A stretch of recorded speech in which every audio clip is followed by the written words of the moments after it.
Hello, my name is Millie Thompson and I am a student at Australian Catholic University studying a double degree of Bachelor of Teaching and Bachelor of Arts. I am in my last 18 months as a pre-service teacher. Today I will be reflecting upon a lesson that I conducted at my prac at St Benedict's College under the advisement of a supervising teacher.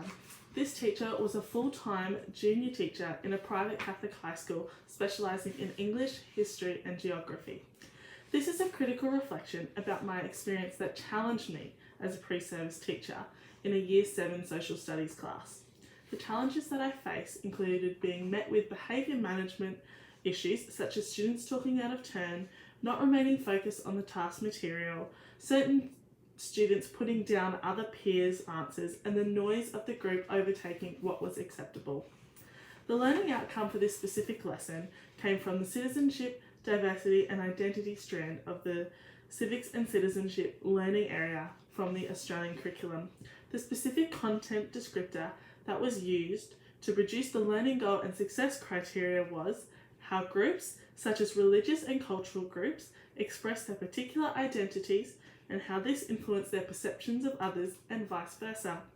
This can be found on the Australian curriculum website under the Year 7 filter, as that was what the year level for this reflection was for. Upon reflection, I discovered that there were actions within my teaching that I could use to make behaviour management more effective in the classroom. These include collaborate with students on the learning goals and success criteria and establish firm but fair rules.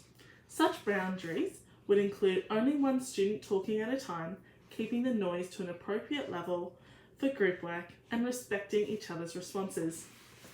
This self-reflection that I conducted on my teaching is supported by Dr. Christine Richmond, who is an experienced teacher of students with severe behaviour management issues. Dr. Richmond suggests a prevention model of behaviour management that details rules, routines, schedules, climates, organisation, positive interaction, and quality instruction. Richmond offers recommendations for behaviour reduction strategies, such as to apply consistency, use power of proximity, make direct eye contact, use a soft voice, be firm and anger-free, and link consequences to expected behaviours, and never accept excuses or bargaining. I believe the application of consistency is the most important in this context, as students understand what behaviour is expected from them. Further research from academics such as Hattie details that as teachers, we should look at student behaviour as a form of its own feedback. It is the first indicator that an aspect of teaching has not worked the way it was planned to. This form of feedback can be used to understand how different groups of students respond to certain activities. In this specific case, the student behaviour indicated that more rules needed to be set in place, mirroring both Hattie's and Richmond's research. The further feedback that I received from my supervising teacher mirrored these reflective practices. The supervising teacher also mentioned that usually learning goals and success criteria are condensed into minimal sentences as not to confuse the students.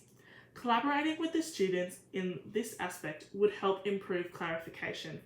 She also reiterated that due to the students' young year level, establishing rules, especially when a new teacher comes into their classroom, is paramount. Making sure that the students are aware of what is expected is a very important way of receiving respectful behaviour.